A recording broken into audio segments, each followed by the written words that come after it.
You need a backup, man. This guy's taking off at a high rate of speed. We begin CBS 2 News at 11 with breaking news. A police chase comes to an end at a busy mall in Sherman Oaks. A suspect just arrested after hiding in a parking structure. And CBS 2's Rachel Kim is live at the Sherman Oaks Galleria to show us just how the pursuit began and how they caught that suspect. Rachel.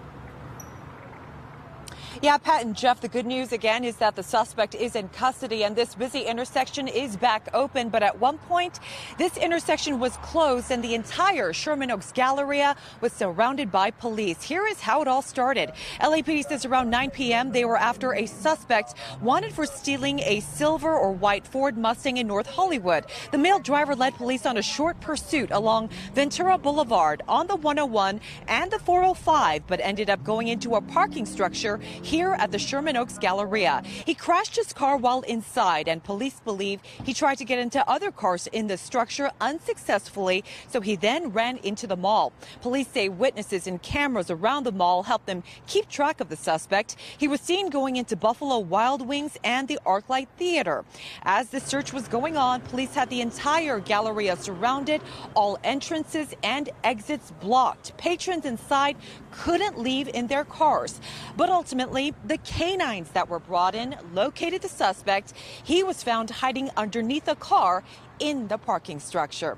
Back now live here at the scene again, the police say that the suspect is in custody. They say he was not armed, and fortunately no one was hurt. Reporting live tonight in Sherman Oaks, Rachel Kim, CBS 2 News.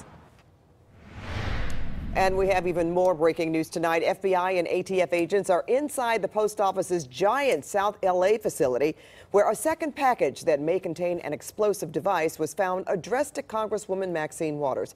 That's our other top story tonight. And it's just one of several packages mailed to high-ranking Democrats and to CNN today. Some of those we know contained what appeared to be pipe bombs. Earlier, another package addressed to Waters was found in a mail facility in Maryland. Packages were also sent to the homes of former Presidents Clinton and Obama. What appeared to be a pipe bomb was sent to CNN headquarters in New York.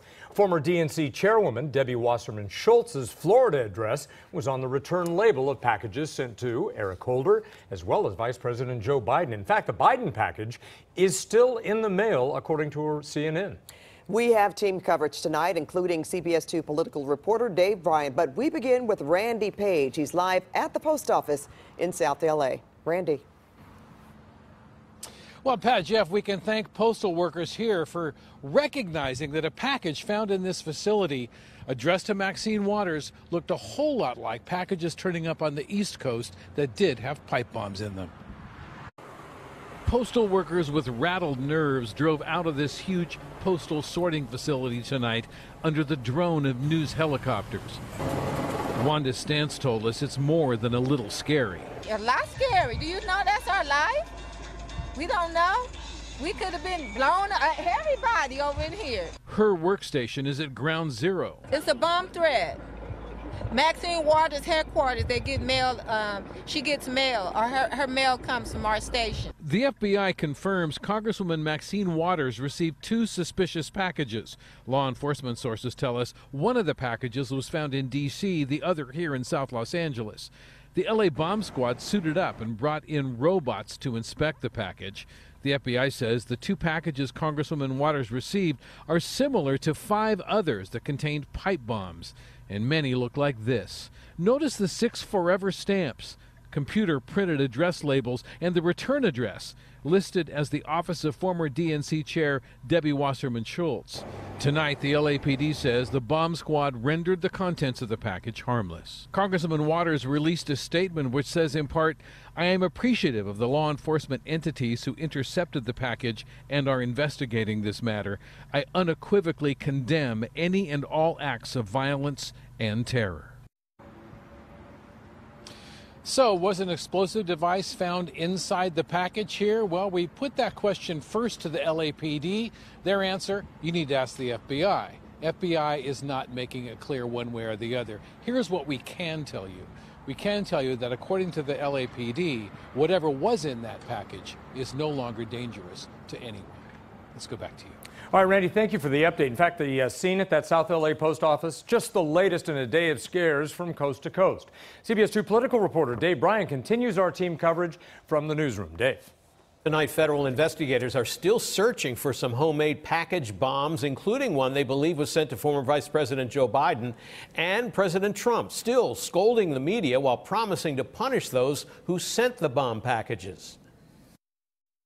We will find those responsible and we will bring them to justice. At a political rally in Wisconsin Wednesday night, President Trump vowed that federal law enforcement will find and prosecute the perpetrators of a series of explosives sent to former President Barack Obama and other Democrats across the country. We will turn over every rock, we will turn every corner, and we will talk to everybody that we have to. Authorities now are calling these attempted attacks acts of terror. Authorities say improvised explosive devices addressed to former President Barack Obama, Hillary Clinton, and former Attorney General Eric Holder have been intercepted. And tonight, CNN's reporting another package bomb sent to former Vice President Joe Biden is still out there. And CNN also received a bomb package. Many of the intended recipients of the packages are President Trump's most high-profile verbal targets. But at the rally in Wisconsin tonight, President Trump, in what some may see as the ultimate exercise in hypocrisy, blamed the news media. The media also has a responsibility to set a civil tone and to stop the endless hostility and constant negative and oftentimes false attacks. The president made no mention of his own bitter attacks, like 6 days ago when he endorsed and made a joke about a Montana elected official who violently body slammed a journalist who was trying to ask a question. Any guy that can do a body slam, he's my kind of... Now, former CIA Director John Brennan also was targeted with a bomb package. He told an interview in Texas today that he thinks President Trump too often has helped incite some of these feelings of anger, if not violence. In the past, Brennan had been called a lowlife by President Trump. Pat, back to you. All right, thank you, Dave. Now, 5 suspicious envelopes sent to the LA Times El Segundo offices today were determined to be non-hazardous.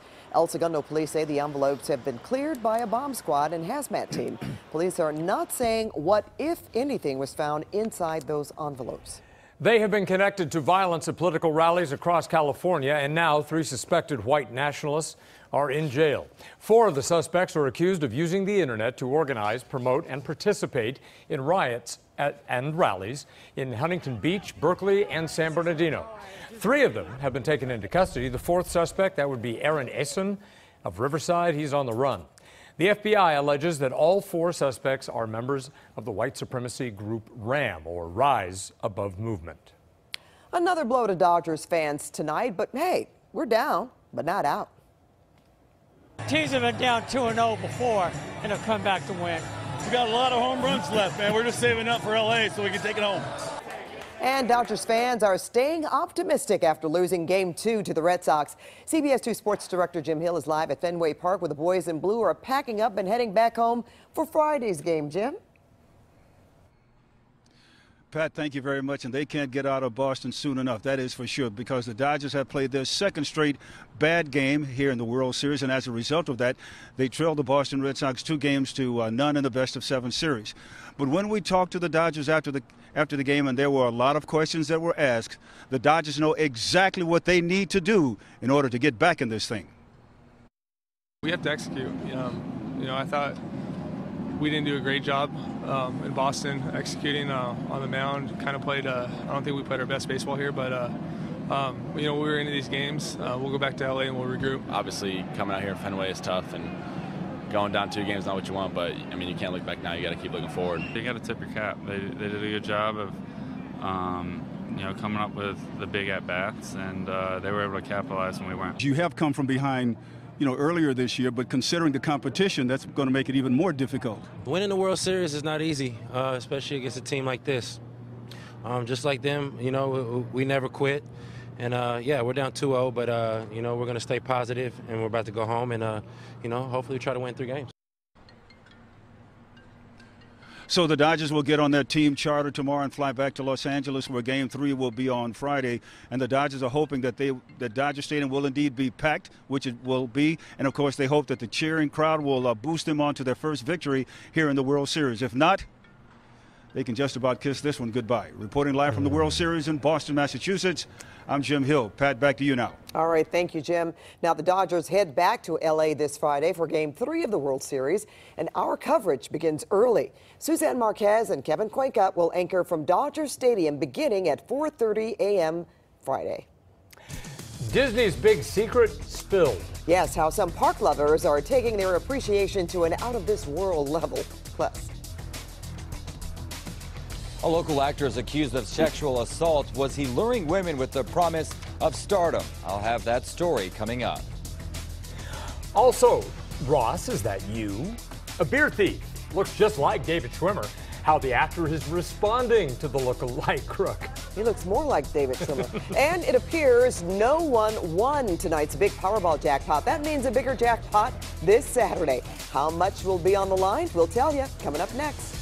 And boy, what a day today. Can we keep it rolling? Your forecast coming up. And here's a look at the guests tonight on The Late Show with Stephen Colbert.